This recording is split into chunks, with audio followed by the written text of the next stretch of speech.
दौऱ्याच्या 2 दिवस आणि 3 रात्र हा अभ्यास दौरा लावलेला आहे. त्याच्यातला प्रमुख जो आकर्षणाचा आपण असं म्हणू तो म्हणजे सांची अभ्यास म्हणजे सांची स्तूप आहे.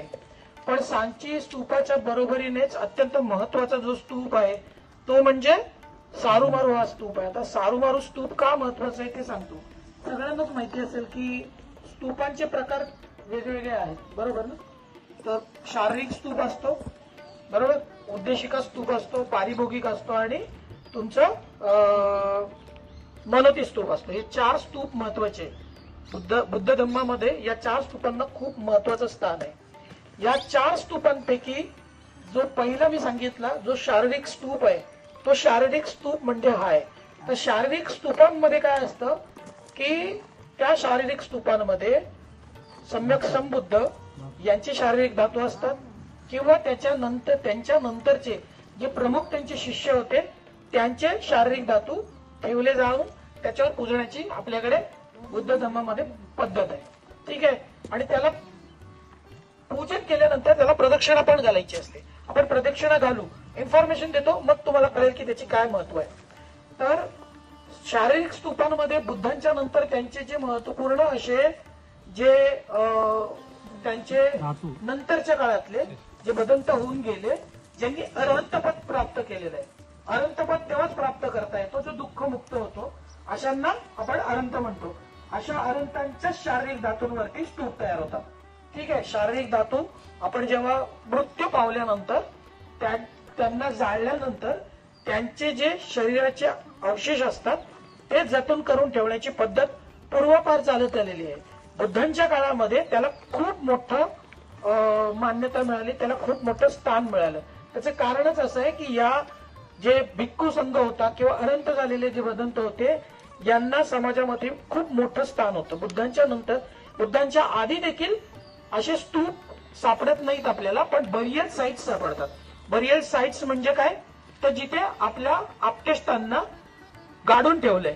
ते आपल्या घराच्या आजूबाजूलाच पूर्वी ते गाडायचे, पण नंतर जेव्हा आजच्या भाषेत समाधी. तर नंतरच्या काळामध्ये, बुद्धांच्या काळामध्ये जेव्हा असे शारीरिक धातू जतन करून त्याची पूजा करण्याची पद्धत बुद्ध धर्माने मोठ्या प्रमाणामध्ये रुजवली आणि मोठ्या प्रमाणामध्ये ते अनुसरले लोकांनी, तर त्यांना अनन्य साधारण महत्व प्राप्त झालं. त्याला धार्मिक मान्यता देखील प्राप्त झाली. त्याच्याच पैकी पारिभोगिक स्तूप देखील आहे. तर पारिभोगिक स्तूपाची देखील मी माहिती तुम्हाला सांगतो. पारिभोगिक म्हणजे काय, बुद्धांच्या नंतर किंवा बुद्धांनी स्वतः वापरलेले जे काही वस्तू असतील, मग त्यांनी वापरलेला चिवर असेल किंवा त्यांनी वापरलेली काठी असेल किंवा त्यांनी वापरलेला भिक्षापात्र असेल, तर याच्यावर देखील स्तूप निर्माण करून त्याची पूजन करण्याची पद्धत होती आपल्याकडे. किंवा उद्देशिका स्तूप म्हणजे जिथे बुद्धांनी प्रवचन दिलंय किंवा एखादी घटना घडली, तर अशा ठिकाणी देखील स्तूप दिलेले आहेत. त्यांना आपण काय म्हणतो, उद्देशिका स्तूप. पर्पजली जाऊन तिथं उपदेश केलेला आहे किंवा पर्पजली कोणती घटना घडली, अशा ठिकाणांना देखील स्तूप निर्माण केलेले. त्याच्यानंतर येतात मनोती स्तूप. जो मनोती स्तूप आता तुम्ही प्रचलनात बघता, इतर संप्रदायांनी पण स्वीकारले. त्याची सुरुवात मात्र बौद्धांनी केलेली होती. तर अशा हे 4 पद्धती आहेत. या 4 पद्धतीप्रमाणे तुम्हाला अनेक स्तूप बघायला मिळतील. मनोती स्तूप जनरली कसे असतात, दगडाचे असतात. दगडाचे छोटे छोटे असतात. त्यांना कोरीव काम केलेलं असतं, दगड काम केलेलं असतं, त्याच्यावर दगडांमध्ये कोरीव काम केलेलं असतं. त्याच्यावर कधी कधी बुद्ध दिसतात, बोधिसत्व दिसतात. असे अनेक तुम्हाला मनोती स्तूप बघायला मिळतील. मनोती स्तूप म्हणजे मनोती, मन्नत म्हणजे काय, इच्छा. तुमची इच्छा पूर्ण झाली, तर इच्छा पूर्ण झाली त्याच्या प्रत्यार्थ देण्याची पद्धत होती. तुम्हाला असे मनोती स्तूप कुठे बघायला भेटतील, जर तुम्ही तुमच्या नजरेसमोर आणलं तर नालंदाच्या जो नालंदा महाविहार आहे त्याच्या परिसरामध्ये तुम्हाला अनेक स्तूप, छोटे छोटे स्तूप दिसतील. ते मनोती स्तूप आहेत. ठीक आहे. आता या परिसरामध्ये जेव्हा आपण सारुमारू या ठिकाणी येतो, तर याला सारुमारू पण म्हणतात, याला पांगुरिया पण म्हणतात, पानगढोलिया पण म्हणतात, अशी याला वेगवेगळी नाव आहे. आता हा जो परिसर आहे, हा परिसर सम्राट अशोकांच्या इतिहासाशी खूप मोठा संबंध आहे. इकडे जनरली या शिलालेखाकडे इतिहासकार जाणीवपूर्वक दुर्लक्ष करतात, जेव्हा की या स्तूपाचं खूप महत्वाचं स्थान आहे. मग इथे सम्राट अशोक हे कधी आले याचा देखील इथे असलेल्या शिलालेखामध्ये उल्लेख आहे. सम्राट अशोकांना काय म्हटलं जातं की कलिंग युद्धाच्या नंतर त्यांनी काय केलं, बौद्ध धर्माचा स्वीकार केला. जनरली हाच सगळ्यांना माहिती असलेला इतिहास आहे, बरोबर ना? राईट. कमी वेगळं काय सांगतोय? सम्राट अशोकांनी कलिंगचं युद्ध झाल्यानंतर धम्म स्वीकारला, बौद्ध धम्म स्वीकारला आणि ते बौद्ध धम्माला अनुसरायला लागले. असा जनरल प्रस्पेक्ट आहे आपल्याकडे समाजामध्ये, जनरल व्ह्यू आहे. पण सम्राट अशोक कलिंगचं युद्ध होण्याआधीपासून बौद्ध धम्माला मानणारे होते, भिक्खू संघाला मानणारे होते, भिक्खू संघाच्या साठी यायचे, भिक्खू संघाला भेट द्यायचे, संघाच्या साठी शरण जायचे, याचे पुरावे या लेणीवरती आहेत. त्याच्यामुळे सम्राट अशोकांच्या जीवनाशी संबंधित असलेला हा अत्यंत महत्वाचा पुरावा आहे. आता हा समोर जो तुम्ही स्तूप बघताय, हा सारुमारू स्तूप समूह मधला हा सगळ्यात अत्यंत महत्वाचा स्तूप आहे. याच्यामध्ये कधी काळी शारीरिक धातू ठेवलेले होते. म्हणजे हा कोणता स्तूप आहे? शारीरिक स्तूप आहे. या शारीरिक स्तूपांमध्ये सम्यक संबुद्धाच्या नंतर त्यांचे अग्र म्हणजे त्यांचे धम्म सेनानी म्हणून ज्यांचा उल्लेख होतो ते म्हणजे कोण? सारिपुत्त आणि महामोग्गलायन. सारिपुत्त आणि स्थविर महामोग्गलायन यांची शारीरिक धातू याच्यात सापडलेली होती. आणि त्याच्यामुळं काही अभ्यासकांचं मत आहे की ते सा आणि मा, सारू आणि मारू हे कोणाच्या नावाने आहेत? सारिपुत्त आणि महामोग्गलायन.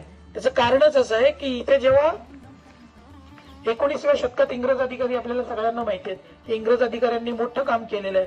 तर इंग्रज अधिकारी जेव्हा या ठिकाणावर आलेले, आता तुम्ही बघत असाल की इकडे कोणी येत नाही, कोणी फिरकत नाही, इकडे ना तिकीट आहे ना इकडे काम केलेलं आहे, इकडे पर्यटनाच्या माध्यमातून इथे कोणी येत नाही. इकडे एक संस्था आहे लोकल लोकांची, ते लोक इथे सारू मारू महोत्सव घडवतात. आता जस्ट झालं, गगन मलिक आता येऊन गेले आणि इथे मोठ्या प्रमाणामध्ये महोत्सव घडवला जातो. जेव्हा सप्टेंबर नोव्हेंबर मध्ये ते होतं, तर त्याचं आमंत्रण पण मला मिळालेलं होतं, पण मला परत येणं काही शक्य नव्हतं. तर ज्या वेळेला इंग्रज अधिकारी जेव्हा इथे आले तेव्हा स्तूप पूर्ण असं विखरून पडलेला होता. तुम्ही जर बघितलं असेल आता स्तूप, तर हा जरा व्यवस्थित दिसतो, बरोबर ना? नीट नेटका दिसतोय, त्याला वर प्रदक्षिणा पथ आहे आणि याला चांगल्यापैकी प्रदक्षिणा घालता येतं. आता खालचा जो भाग असतो याला मेधी म्हणतात, जो खालचा पोर्शन असतो त्याला ड्रम आपण इंग्लिशमध्ये म्हणू. आणि वर पण मेधीच आहे, याच्या वर असं गोलाकार असा अंड असतो. तुम्ही बघितलं असेल असा गोलाकार अंड असतो. तो गोलाकार अंड आज नष्ट झालेला आहे, तो नाहीये. त्याच्यानंतर वर काय असते, तर त्याच्यावरती छत्री, हर्मिका असते, पण ती छत्रावली असते. हर्मिका आणि छत्रावली असते. मग आज इथे छत्रावली दिसते का? तर इथं अजिबात छत्रावली दिसत नाही. मग अशी छत्रावली आपल्याला कुठे दिसते? आपल्याकडे लेण्यांमध्ये. कुठल्या लेणीवर दिसते छत्रावली? भाज्या, कारला.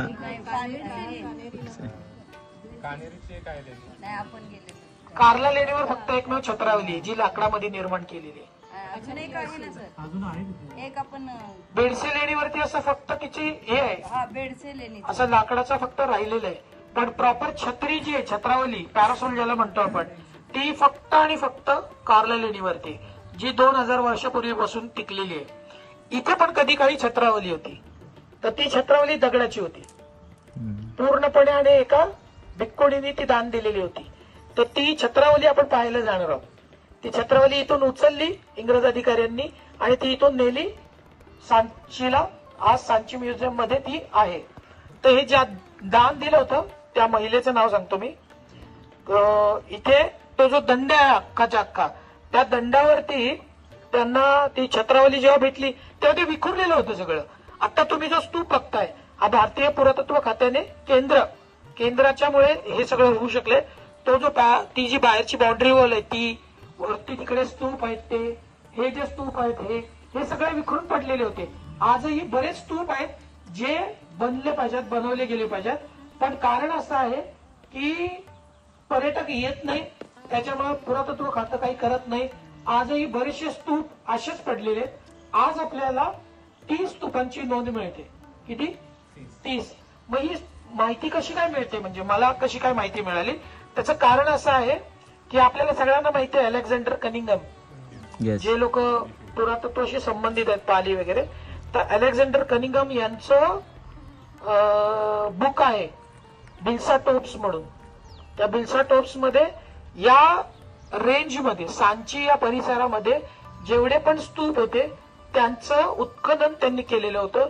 या स्तूपाबरोबरच आणखीन एका स्तूपामध्ये सम्यक संबुद्धांचे जे महत्वाचे जे सेनानी होते त्यांचे म्हणजे सारिपुत्त आणि महामोगलन यांचे शारीरिक धातू एका पेटीत ठेवलेले होते आणि ते कास्केट वरती प्रॉपर नावं होती. प्रॉपर नावं ते शारीरिक धातू आजही सांचीच्या त्या विहारामध्ये आहेत, ज्याचं मोठं महोत्सव घडून आणतात इथलं राज्य सरकार. आणि ते मी प्रत्यक्षात मागच्या 2 महिन्यापूर्वी पाहिले. तर ते मिळाले होते, ते कास्केट मिळाले होतं, ते भांड मिळाले होतं. ज्या दगडी कास्केट मध्ये ठेवलेलं होतं ते दगडी कास्केट आणि 2 छोटे छोटे गोल कास्केट्स होते ज्याच्यावर प्रॉपर नावं लिहिलेली होती ती सारिपुत्त आणि महामोगलायन. पण इथे जे सापडलेलं होतं त्याच्यामध्ये फक्त स आणि म होतं. म्हणजे एकामध्ये एकामध्ये सारिपुत्त आणि एकामध्ये महामोगलायन असं याच्यात सापडलेलं. ते सगळ्याचं सगळं काढून नेलं कारण हे उघड्यावर पडले. तुम्ही बघता इथे कोणीच नाही. आता एकटाच बिचारा आहे, तो असं दिवसभर थांबलेला असतो. तर त्याच्याकडे तो इथला स्थानिक आहे आणि तो बिचारा याचं प्रोटेक्शन करतो. पावसाळ्यामध्ये इथं खूप त्रास होतो. मी आता पावसाळ्यात आलो होतो तेव्हा खूप लोक येतात. म्हणजे जनरली आपण जसं पर्यटन स्थळांवरती जो गोंधळ बघतो तसाच गोंधळ होतो. तो बिचारा इथे काही मिळत पण नाहीये, मागासवर्गीय समाजातून आहे, त्याच्यामुळे त्याची ड्युटी इकडे लावून टाकली. तर इथे जो खालचा गाव आहे त्याच्यामधला आहे तो आणि तो इथे असतात प्रोटेक्शन करतो, त्याच्याबद्दल काही दुमत नाही. तर असा हा सारूमारू मधला महत्वाचा स्तूप आहे. फक्त एक इन्स्क्रिप्शन वाचून दाखवतो मग आपण वर जाऊ किंवा प्रदक्षिणा घालू. तर याचं इन्स्क्रिप्शनचं वाचल्याचं काम आहे ना जेम्स प्रिन्सेप आपल्याला सगळ्यांना माहिती आहे. तर जेम्स प्रिन्सेप यांनी जेव्हा ते उलगडलं जेव्हा सगळं तर त्याच्यानंतर ते कळालं की बाबा असं असं होतं. तर इथे 2-3 इन्स्क्रिप्शन आजच्या तारखेला आपल्याला सापडलेले आहेत. तर त्या महिलेचं नाव काय होतं, छत्र जे दिलेलं होतं ते धम्मरखिताचा आर्याच्या इता अंत्यवासिनो करपिका छत्तस असं त्याचं त्या काळातलं हे आहे. पण पुस्स या धम्मरखिता या अरंत झालेल्या भिक्खुणींनी ते छत्र दान दिलेलं होतं असं त्याचा उल्लेख होतो थोडक्यात. तर ते दिलेलं आहे आणि ते छत्र उद्या आपण बघणार आहोत, आज नाही. तर तो छत्र प्रॉपर होता, दगडी होता तो. आणि तुम्ही जर बघितलं असेल तर इथे सगळे लालसर दगड मिळतोय. तो लालसर दगडामध्येच असा जो दगड आहे किंवा अशा याच्यावरती विटांचं काम होतं, असाच याच धाटणीचा सांची स्तूप पण होता. पण आज कसा बघायला मिळतो, छान अलंकृत बघायला मिळतो ना. तर तो का मिळतो ते तिकडे गेल्यावर मी तुम्हाला सांगेन. आता आपण काय करू, इकडून प्रदक्षिणा घालू आणि एक ग्रुप फोटो काढू